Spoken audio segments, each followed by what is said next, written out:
এদিকে হামের উপসর্গ নিয়ে অর্ধশতাধিক শিশু যশোর জেনারেল হাসপাতালে চিকিৎসাধীন।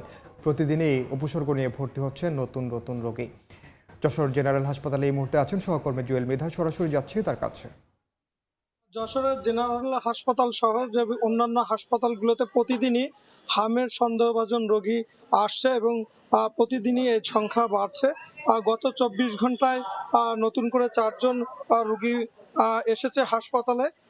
আমরা যদি পরিসংখ্যানটা দেখি, গত ১৫ই মার্চ থেকে অদ্য অবধি ৩১৯ জন সন্দেহভাজন হাম রোগী হাসপাতালগুলোতে এসেছে। তার ভিতরে ২৮৫ জনের পরীক্ষা করা হয়েছে।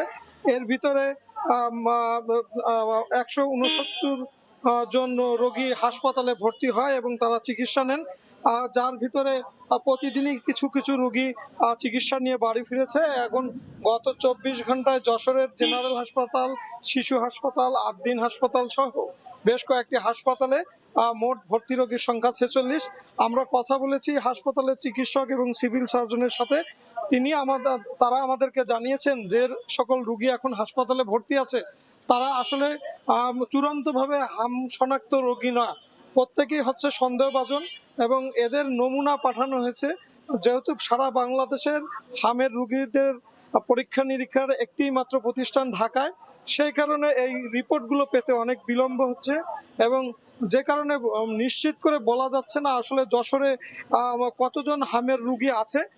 তবে সিভিল সার্জন আমাদেরকে একটি পরিসংখ্যান দিয়েছে যে গত ৩ মাসে যশোরে মোট ২৪ জন নিশ্চিত হামের রোগী পাওয়া গেছে।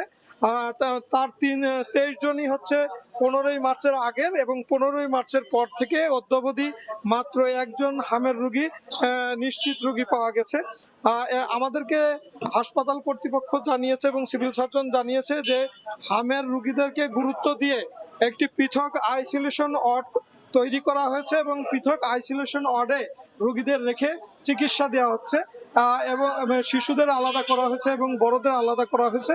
তবে যশোর জেনারেল হাসপাতালের তত্ত্বাবধায়ক আমাদেরকে জানিয়েছেন তারা একটি ওয়ার্ডে সমন্বয় করতে চান এবং তারা শীঘ্রই একটি নতুন আইসোলেশন ওয়ার্ড তৈরি করবেন যেখানে শুধুমাত্র হামের রোগীদের রাখা হবে।